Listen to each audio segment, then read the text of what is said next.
Sahana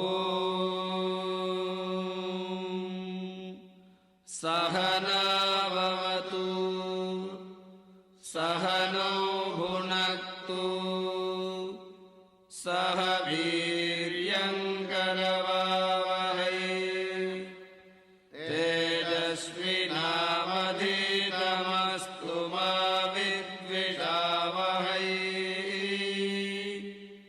Om Shanti Shanti Shanti. Om, may we be protected and nourished. May we work together with great strength. May our study be fruitful and enlightening. Let there be no quarrels among us. Om, peace, peace, peace. Namaskar.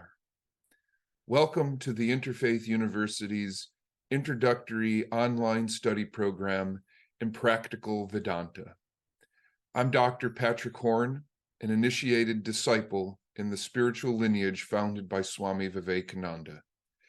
This 10-part course explores the global history, core concepts, key texts, essential practices, and influential personalities of this ancient sacred philosophy. The topic for this session is the principles and core philosophical concepts of Vedanta. You will learn about key ideas, including Brahman, Atman, and Maya, the three gunas, or conditions of nature, the cosmic elements of Kapila Samkhya system, and the foundation of Patanjali's yoga psychology, jnana, bhakti, and karma. But first, a review. What is Vedanta? Vedanta means the end of knowledge or the goal of wisdom. First, Vedanta is based on the Upanishads, which are literally the appendix to the Vedas and the conclusion of the Vedic hymns, rites, and codes of conduct. Moreover, Vedanta is not merely abstract speculation, but the aim of human life. Vedanta also refers to a genre of literature that explains, expands, and comments upon this teaching and perception. In the West, this wisdom has been classified as esoteric, purposely hidden, not openly revealed, demanding more than common perception, enigmatic teachings, transmitted from teacher to student in an oral tradition extending back thousands and thousands of years. The Upanishads are literally Vedanta, the end of the Vedas, the oldest scriptures in the world. The essence of the lessons of the Upanishads was restated in a dialogue between Krishna, the charioteer, an incarnation of Vishnu, the preserver, and Arjuna, the warrior. The dialogue is a brief poem, part of a larger epic called the Mahabharata. The Vedanta is also based on the logical arguments and commentary in the Brahma Sutras. There are three agreements among the various schools of Vedanta. The first agreement is the existence of God. The second agreement is the possibility of knowledge of God.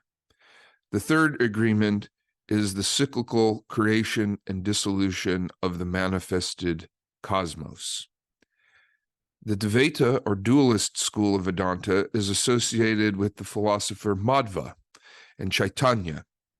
It emphasizes devotion to a personal God. The Vishishtadvaita, qualified monist school of Vedanta, associated with Ramanuja, proposes that the personal God, the multiplicity of souls, and the apparent universe are all manifestations of Brahman, an impersonal reality described as infinite, undivided, unchanging Satchitananda, existence, consciousness, bliss.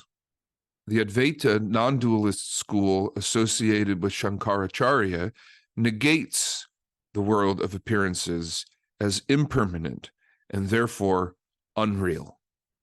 There are three divisions of orthodoxy, and here we'll focus on Samkhya Yoga and Mimamsa Vedanta. There are 6 methods of knowledge.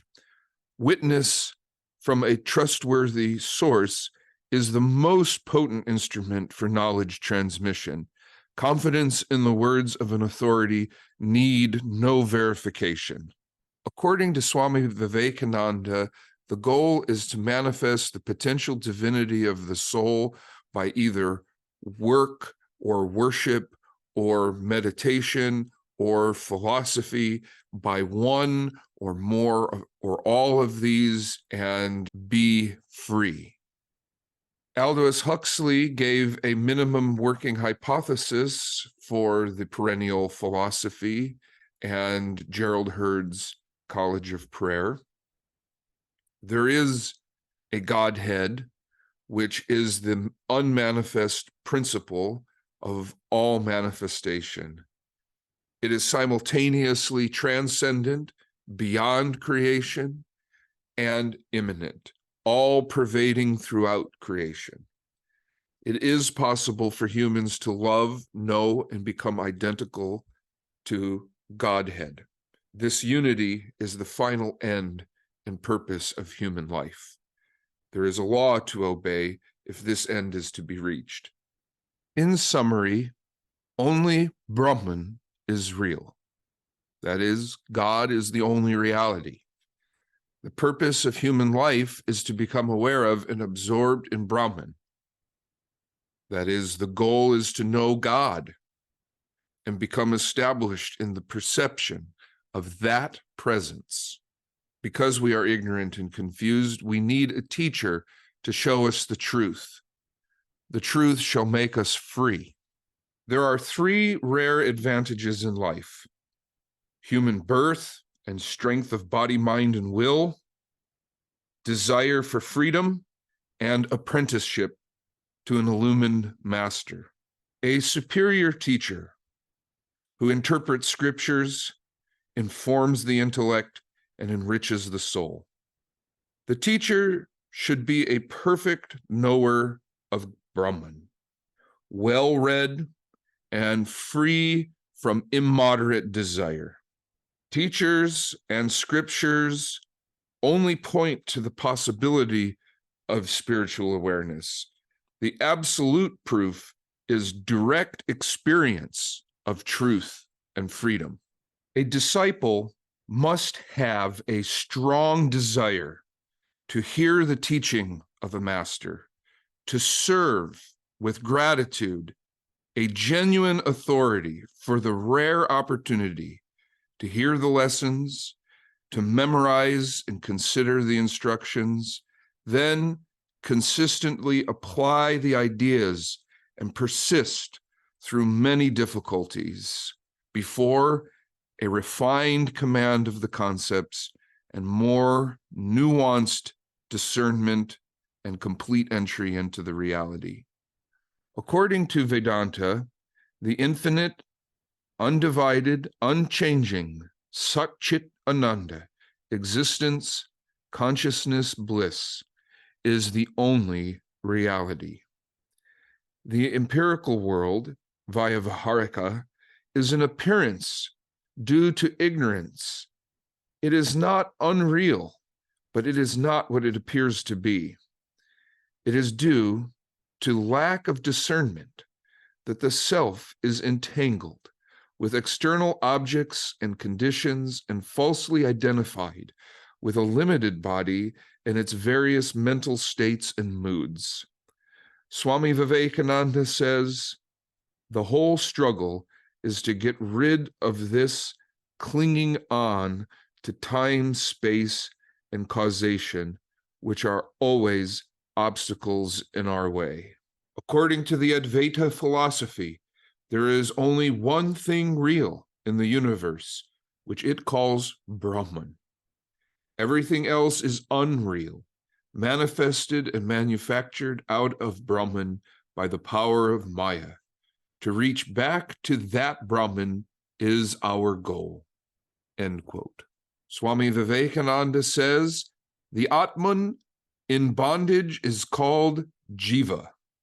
Projected from Brahman, it passed through all sorts of vegetable and animal forms, and at last it is in man, and man is the nearest approach to Brahman. To go back to Brahman from which we have been projected is the great struggle of life, end quote. The Jivatman is the individual soul or personal self in each living being, which experiences the cycle of death and rebirth, samsara, until it achieves liberation, moksha. The term Mahatma signifies a person of exceptional character and wisdom. The Jivamukta is an individual who has attained liberation, moksha, while still embodied. Such a person is free from the cycle of death and rebirth and has realized their identity with the Supreme, becoming spiritually enlightened. Para-Atma refers to Brahman, the absolute, unchanging, eternal consciousness that exists transcendent of any personality or form. Atman is to Brahman as a drop of water is to the ocean, the same in kind, but different in scale. Human consciousness can be categorized into 4 states, encoded into the keyword ahum. According to the Mandukya Upanishad, ahum, or om, is 3 blended sounds plus the silence that contains the 3 sounds as one. Ah represents the physical world and the waking state, the world of desire and sensory pleasures. U represents the intellect, psychic phenomena, and the dream state, the world of pure forms. Represents the formless causal state and dreamless deep sleep, the unchanging existence. According to Shankaracharya, the Atman is the witness to 3 states of consciousness and distinct from the 5 sheaths or koshas.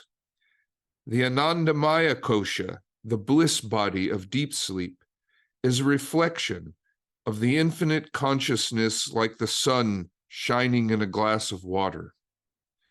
The Vijnanamaya kosha, the intellect of the dream and waking states, which discerns and wills, shines because of the proximity to the self-luminous Atman. The Manomaya kosha contains desire, the organs of perception, and the identity-making function. The Pranamaya kosha is vitality and the organs of action. The Annamaya kosha is food and flesh. Maya has 2 aspects: samasti, the cosmic appearance and sensible world, which is not a projection of the finite mind, and vyasti, the individual ignorance which obstructs right understanding and right action. Swami Vivekananda asserts that the word Maya is generally used incorrectly to mean illusion or delusion. Great patience is required for right understanding. Swami Vivekananda admits that delusion is an early and partial definition.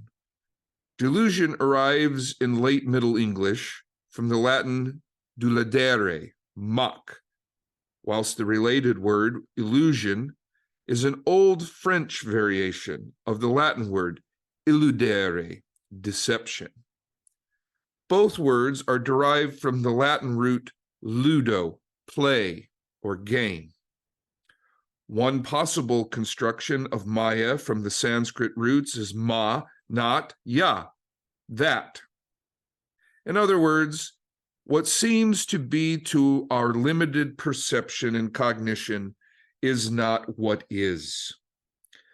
Other meanings can be constructed from ma, creation, effect, mai, intoxicate, confused, and mai, hide or absence. In Myth and Symbols in Indian Art and Civilization, edited by Joseph Campbell, Heinrich Zimmer suggests that the noun Maya is related etymologically to measure, a specific quantity or point of reference. Maya can also mean diplomatic cunning or a political hoax. Zimmer writes that Maya sometimes means trick, fraud, sorcery, or witchcraft. Swami Vivekananda says there are passages where Maya means something like magic or the divine power of manifestation and exhibition of forms. We do not know reality as it is because we talk in vain and run after desires and sensual pleasures. In this context, Maya means ignorance that veils the truth. The Greek philosopher Parmenides proposes there are two paths, the way of truth and the way of appearances. Anaxagoras suggests that reason, nous, makes distinctions from the primordial unity, similar to the buddhi in the Samkhya school of thought. The words eidos, visible form, and idea come from the Indo-European root hued, see. Related terms, morphe or shape, and phenomena, appearances, come from pheno, shine. The Greek concept of form is linked to words related to vision, sight, and appearance. Plato gives an example of the problem of truth and appearances in the allegory of the cave. Since childhood, a group of people has been chained inside a cave facing a wall. They cannot turn to see the fire behind them, nor the light at the entrance of the cave. Instead, they stare at shadows on the wall and hear echoes of passing voices and assume this is real. One of them is freed, and as he moves toward the light, he is temporarily blinded. Soon his eyes adjust to the sun, and he slowly sees the world. He realizes the error of taking the shadows on the wall of the cave for real and returns to share his discovery. At first, he cannot see in the dark. Those who are accustomed to the darkness ridicule him, especially when he tries to convince them to journey upward into the light. Fearing loss of their dim sight in a worthless ascent from the cave, they kill him. Swami Vivekananda says, coming to our philosophers, we find that this word Maya has been manipulated in various fashions until we come to the great Shankaracharya, end quote. The infinite, undivided, unchanging Sat Chit Ananda, existence, consciousness, bliss, is the only reality. The empirical world, Vaivaharika, is not unreal, but it is not what it appears to be. Shankaracharya famously uses the analogy of the rope and the snake. If you mistake a rope for a snake, you didn't see the rope, and there is no snake. Though seemingly affected by space, time, and causality, and manifold names and forms, Brahman remains the same. It is due to lack of discernment that the self is entangled with external objects and conditions and falsely identified with a limited body and its various mental states and moods. Swami Vivekananda teaches the theory of Maya was manipulated a little by the Buddhists too, but in the hands of the Buddhists, it became very much like what is called idealism, and that is the meaning that is now generally given to the word Maya, end quote. Idealism asserts that reality is immaterial and doubts the possibility of knowing anything beyond the mind. According to Buddhists, the world is empty, but this is not a nihilistic void. It means that forms have no independent existence. The goal is liberation from the apparent cycle of death and rebirth, samsara, and suffering caused by desire and attachments.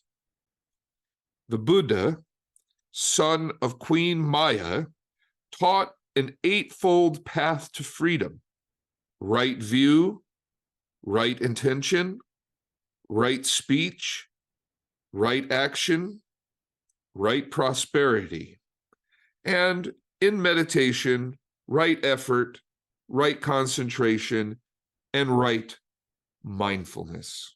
Swami Vivekananda says, those who dare, therefore, to struggle for victory, for truth, for religion, are in the right way, and that is what the Vedas preach.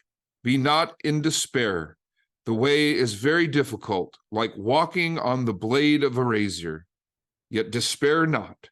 Arise, awake. He quotes the Katha Upanishad, which features an analogy of the horse and chariot. Know that Atman, the soul, is the master of the chariot, and the body is the chariot. Know that the buddhi is the charioteer, and manas, mind, is the reins or bridle. The senses are called horses, the objects of the senses their paths.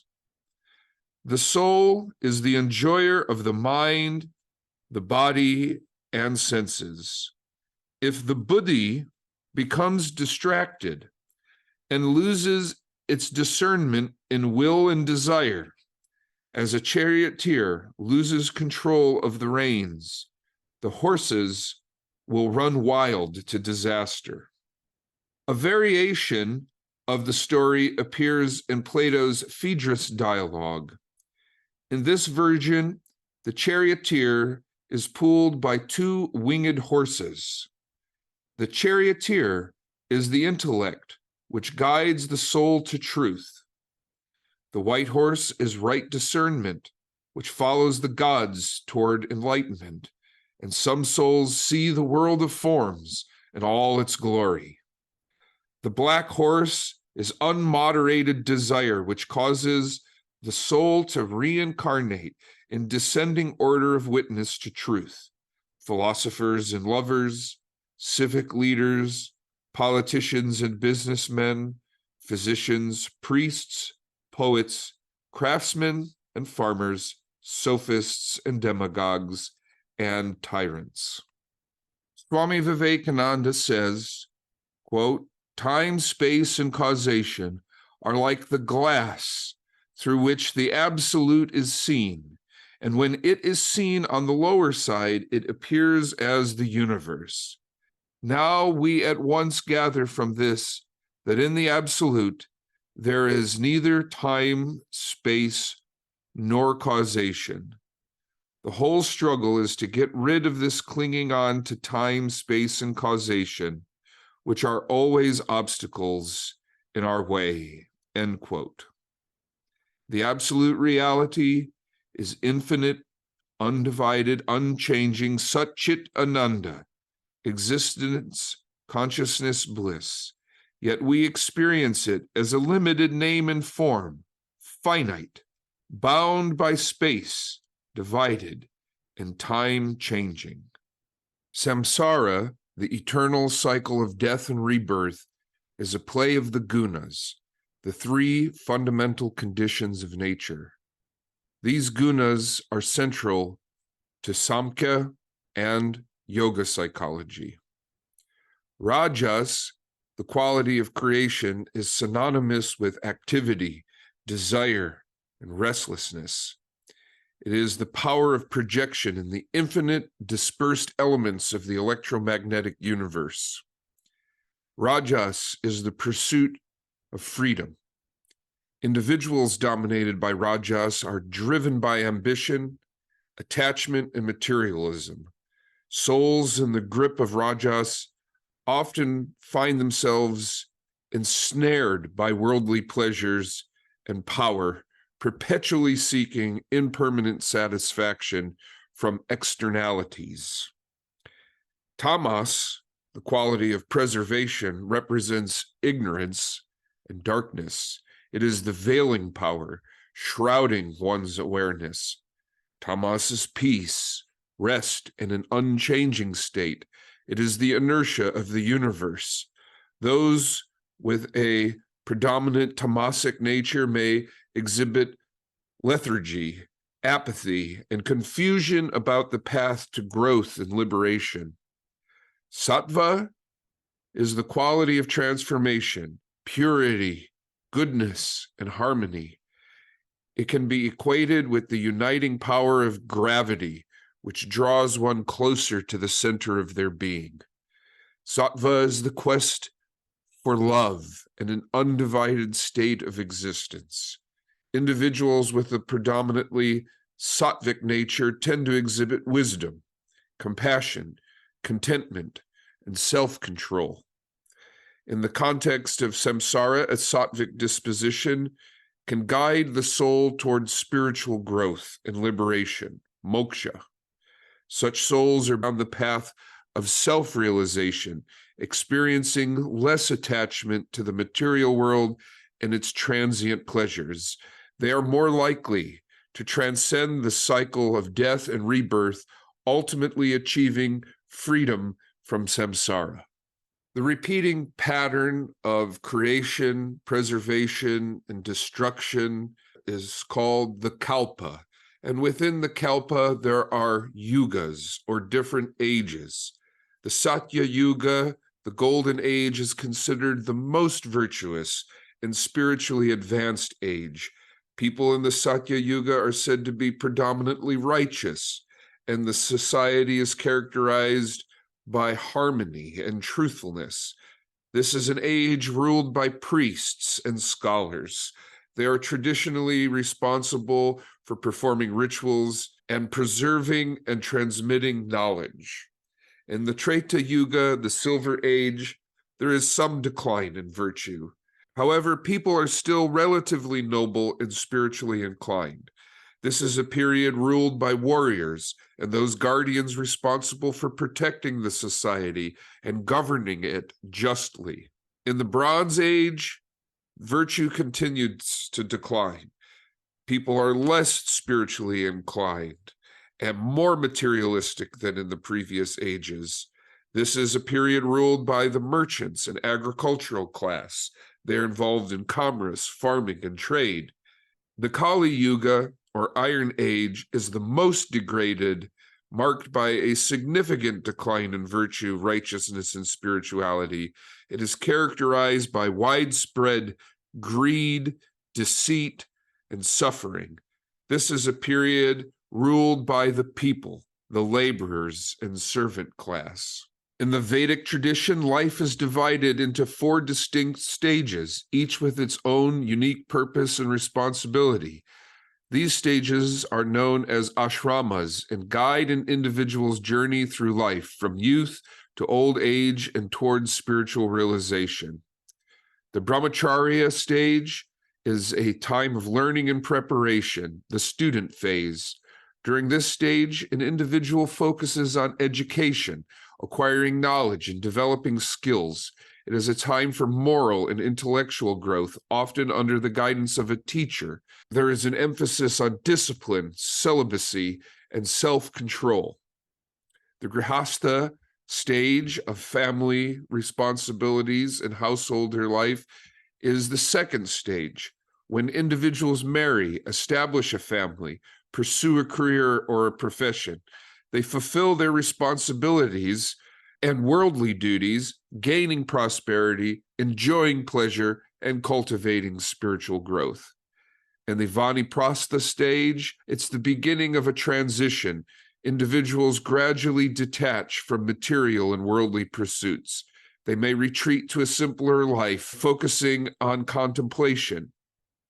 The goal is to prepare for the sannyasa stage of renunciation, the fourth and final stage of life, when individuals completely detach from their possessions and obligations and devote themselves entirely to seeking liberation. They often lead a simple, ascetic life, wandering from place to place, detached from all worldly ties. The four goals of life represent the fundamental aims and objectives that guide an individual's journey toward self-realization and a meaningful existence. Dharma refers to one's moral and ethical duties and responsibilities. It represents the righteous path and upholding of moral principles, both in personal conduct and in interactions with others. Fulfilling the Dharma helps maintain societal order and harmony. Dharma varies according to one's age, caste, gender, and role in society. Artha signifies the pursuit of material well-being, wealth, and success in life. It involves acquiring the necessary resources to fulfill one's needs and responsibility, including those related to family and society. The pursuit of artha is not seen as inherently bad or wrong, as it enables individuals to lead a secure and comfortable life, which in turn allows them to fulfill their dharma.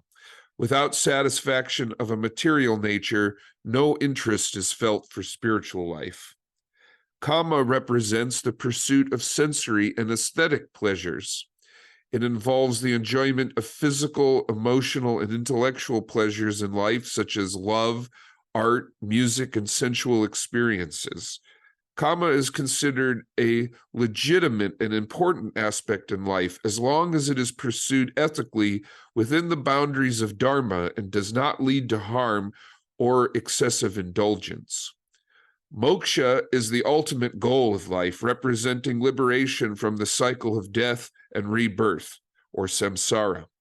It is the realization of one's true nature and union with the divine or the ultimate reality, Brahman. Achieving moksha brings an end to suffering as the soul attains eternal bliss and unity with God. Ultimately, the pursuit of moksha represents the highest aspiration as it leads to spiritual enlightenment and liberation from the cycle of samsara. Swami Vivekananda said, "I want this to be clear, because this is the basis of the philosophy of the whole world. There is no philosophy in the world that is not indebted to Kapila. Pythagoras came to India and studied this philosophy, and that was the beginning of the philosophy of the Greeks. Later it formed the Alexandrian school, and still later the Gnostic. It became divided in two. One part went to Europe and Alexandria, and the other remained in India. The Samkhya philosophy of Kapila was the first rational system that the world ever saw. Every metaphysician in the world must pay homage to him. I want to impress on your mind that we are bound to listen to him as the great father of philosophy. Every philosophy and every system in India, I mean throughout the world, owes much to Kapila, perhaps the greatest name in the history of India in psychological and philosophical lines. The influence of Kapila is everywhere, seen throughout the world. Wherever there is a recognized system of thought, there you can trace his influence. Even if it be thousands of years back, yet he stands there, the shining, glorious, wonderful Kapila. The ancient Samkhya system of Kapila was studied by Pythagoras and imported into the Alexandrian school in European Gnosticism. There are two main principles, Purusha, the changeless witness, and Prakriti, the material phenomena subject to three conditions of Rajas, creation, Sattva, preservation, and Tamas, destruction. The first manifestation of Prakriti is Mahat, or intelligence. It is sometimes translated as Buddhi, which in mankind is discernment, or the determinative function. There is no consciousness inherent in Buddhi. Consciousness itself, Purusha, independent of mechanical processes, illumines the mind, the senses, and the objects of perception like the sun is reflected in a jar of water. If the reflection of the sun in a jar of water wobbles, the sun itself does not wobble. It is a false attribution of the ahamkara, or identity-making function, which wrongly attaches to modifications of Prakriti rather than the immutable knower. The reflected self is then bound to mental processes, bodily organs, physical conditions, and ruled by attraction and aversion to various objects and experiences.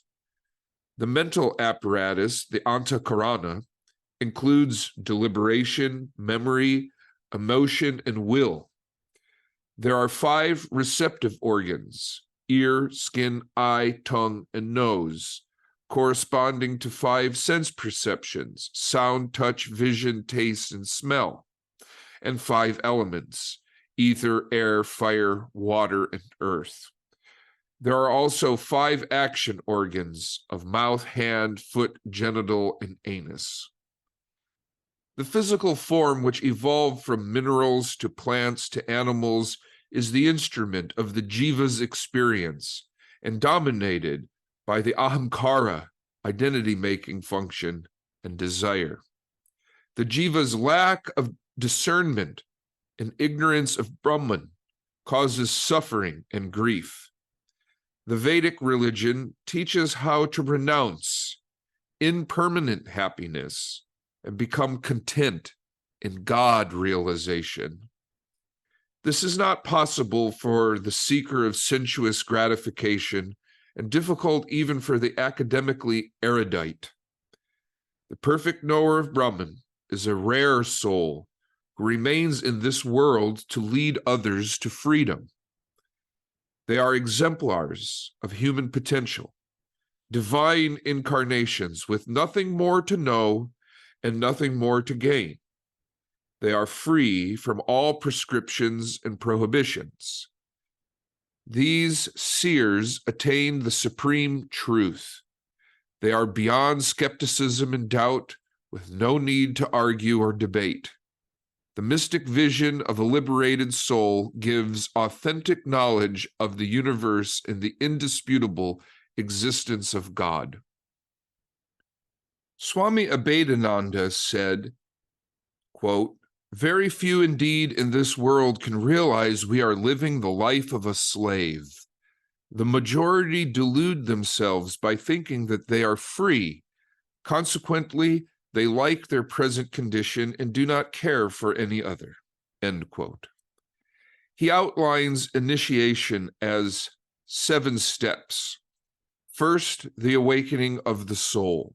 Quote, "We must wake up and see things as they are in reality and not as they appear to be. When the soul is awakened, it begins to see how far the animal nature leads us and what is the next step, where we are going, what we are doing, what all this means." End quote.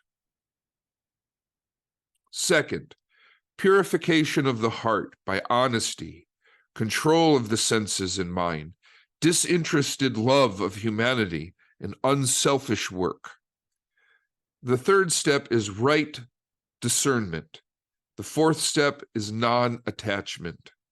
The fifth step is spiritual enlightenment. Quote, "We then understand we are not of this world. This world is not our home." End quote. The sixth step is spiritual illumination. Quote, thereafter, nothing remains unknown. Rising above the celestial pleasures, then you will become divine. All the divine qualities will reveal through you. End quote. The seventh step is superconsciousness and the vision of God. Patanjali guides seekers of inner wisdom and spiritual enlightenment in his Yoga Sutras, which can be summed up in the aphorism Yoga Chitta Vritti Nirodha, which means yoga is control of the activities of the mind. Human suffering often arises from the afflictions that disturb our minds. The five main types of afflictions, known as kleshas, are ignorance, vanity, attachment, aversion, and fear of death. These afflictions vary in degree, ranging from dormant to active and overpowering. Recognizing these afflictions is the first step on the path to liberation, as it allows us to confront and transcend them. To aid practitioners in their journey toward self-realization, Patanjali outlined stages of discernment, representing the progressive refinement of our perception and consciousness. As we move through these stages, we gain deeper insight into the nature of reality and our place within it. This journey of discernment leads us closer to the ultimate truth. Patanjali gives a systematic roadmap for spiritual realization, consisting of 8 interconnected steps known as Ashtanga. The first step involves cultivating virtues such as non-harm in thought, word, and deed, honesty, non-hoarding, non-stealing, and practicing the presence of God. These virtues purify the practitioner's mind and lay the foundation for spiritual growth. Discipline emphasizes purity of the body and mind, an attitude of contentment, generous service to others, self-inquiry, and devotion to God through various spiritual practices. The physical aspect of yoga is introduced, emphasizing the importance of maintaining a steady and comfortable posture while regulating the breath during seated meditation. The practitioner withdraws from the senses in progressive levels of concentration, delving into more profound levels of self-awareness and contemplation of the nature of reality, the self, and God, culminating in unitary consciousness, which has 2 states. Savikalpa Samadhi, where the practitioner experiences the immanent dualistic mystical state of name and form in the realm of time, space, and causation. And Nirvikalpa Samadhi, where the practitioner transcends name and form and moves beyond time, space, and causation into a state of pure consciousness. There is a need for right guidance when attempting these exercises. If done incorrectly or in the wrong context, madness and death are possible. Swami Vivekananda said, if you are brave enough, in 6 months, you will be a perfect yogi. The yogi teaches that the mind itself has a higher state of existence beyond reason, a superconscious state, and that when the mind rises to that state, then this knowledge, which is beyond reason, comes. Metaphysical and transcendental knowledge comes to that man. It seems to be the consensus opinion of the great minds of the world, And it has been nearly demonstrated by researches into physical nature that we are the outcome and manifestation of an absolute condition which lies behind our present relative condition, and that we shall return to that absolute condition. The yogi says that there is a great danger in stumbling upon this state. Beyond the veil of separation, the universe originates from Brahman. And though the universe originates from Brahman, that Brahman remains the same.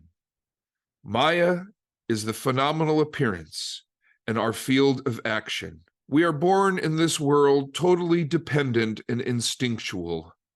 We need warmth, quiet love, and time to grow physically and develop psychically. Meditation is not merely sitting quietly and staring at impressions on your closed eyelids or contemplating emptiness, but a combination of mantra, icon, posture, gesture, and breath control. Many teachers will prescribe dawn and dusk practices that include chanting, devotional rituals, and other mindfulness activities. It is advised to create a space in your home, especially for these practices.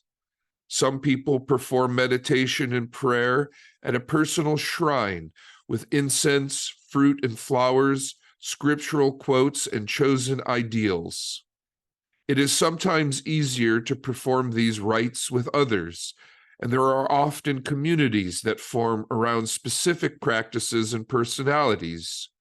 Routine is necessary because it builds momentum and anchors us in spiritual principles regardless of the other demands of the day. For the common man, spiritual practice gives strength and dignity amidst life's problems and challenges. When we share a spiritual practice and philosophy with others, then we have the strongest bond for victory in the field of action. The goal is freedom. Beyond the veil of glamour, there is no single standard for behavior, but a common ideal is to be attracted to what ennobles us and gives us dignity while having aversion for that which makes us weak and ineffective. When you feel difficult emotions, take them to a wise teacher who can direct you in ways to use that experience for your own good and in benefit to the common good. This is how the most difficult emotions find acceptable expression and relief. Accept your difficult emotions are natural. They are also impermanent. Analyze them carefully. Read the world's scriptures and study the lives of saints and visionaries. Go on pilgrimage to different sites of worship and make friends with the people gathered there. Seek out interreligious dialogues. Associate with people who have incorporated these ideas in their lives. The scriptures and the lives of the saints and visionaries offer a map that can be an excellent lens for interpreting our own experiences. Integrate perceptions of unity, as if an optical illusion. The undifferentiated being has taken on the appearance of a myriad of beings and exists as such. The question arises, who am I? So you peel away the layers. I am not the body. I am not these sense perceptions. I am not these emotions which come and go. I am not these thoughts I am thinking. You peel away the layers until your finite existence is dissolved in Brahman, the ultimate being which also animates everybody who ever lived, everybody that is living now, and everybody who will ever live. That's eternal life. But there is no personal immortality, however long your deeds and thinking are remembered after your body expires. Achieve this knowledge, then do as you wish. The expansion of individual awareness An acquisition of extraordinary mind powers is dangerous without the right context and a guide, which is repeated again and again by yogis and gurus and found as warning throughout the texts and teachings of the ancient mystics. Beware risky shortcuts. Authentic spirituality is a lifestyle and consistent discipline. Brahman is infinite, undivided, unchanging existence and awareness. It shines. Brahman is the impersonal absolute, the source and substance of all phenomenal appearances and personalities. Atman is the personal soul. Atman is to Brahman as a drop of water is to the ocean. The end result is perfect enlightenment, freedom from fear, and reconciliation with the absolute source of all being. The demands for secrecy at this point are severe. The teachings are never written down and lessons conducted in private, far, far, far away from the city, where an initiate can experience the symptoms and ecstasies and deepest solitude. Without an appropriate environment and right guidance, madness is possible, and even death. Where four streets meet, where there is too much noise, where there are many corrupt characters, do not practice Raja Yoga. Do not practice when the body feels very lazy or ill, or when the mind is miserable and sorrowful. Go to a place that is well hidden, where people do not come to disturb you. Do not choose dirty places. Rather choose beautiful scenery or a room in your own house which is beautiful.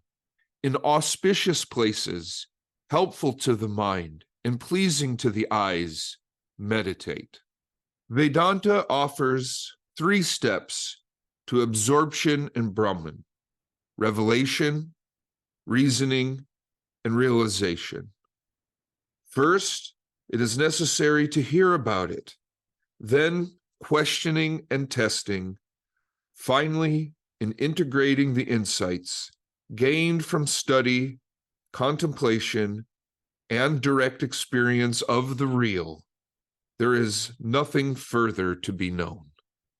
The various objects which devotees may worship according to their spiritual development may be classified as follows: the personal God, under the aspect and designation of Vishnu or Shiva, etc. A concrete representation of the deity, or a symbol or image, pratika or pratima, which would remind him of the personal God. An actual man in flesh and blood, for example, an avatara, one's own spiritual guide or guru, not any one special individual, but humanity as a whole, the whole world conceived as the manifestation of the Supreme Being, the Antarayaman, or inner controller of all the objects in the world. It may be one's own transcendental Atman, which is too much of an abstraction to be worshipped and loved. In the Upanishads, Artabhaga asks Yajnavalkya about the doctrine of karma. Yajnavalkya says, "Give me your hand. We shall talk privately. This topic cannot be discussed in public." They left the crowd, spoke about action, and praised work. Man becomes good through good deeds, and evil through evil deeds. Thereafter, Artabhaga was silent. Yajnavalkya gave a lesson to King Janaka. He said, "The indwelling self is Brahman. It is identified with the intellect, the emotions, the vital breath, the senses, the elements, desire and anger, virtue and corruption, with everything. As is widely known, it is identified with what is perceived, this, and what is conceptualized, that. As it works and acts, so it becomes. By doing good, it becomes good. And by doing evil, it becomes evil. It becomes righteous by righteousness and depraved by depravity. Some say the indwelling self is identified only with desire. As it desires, so it decides. As it decides, so it wills. And whatever it wills, that it reaps. In the Bhagavad Gita, the Song of God, Krishna says to Arjuna, what is action? What is inaction? Even teachers are confused. Thus I shall explain to you that you may know and be freed from suffering. You must understand action, wrong action, and also inaction. This doctrine is difficult to comprehend. From karma to karma yoga, the first step to freedom, will be the topic of our next session.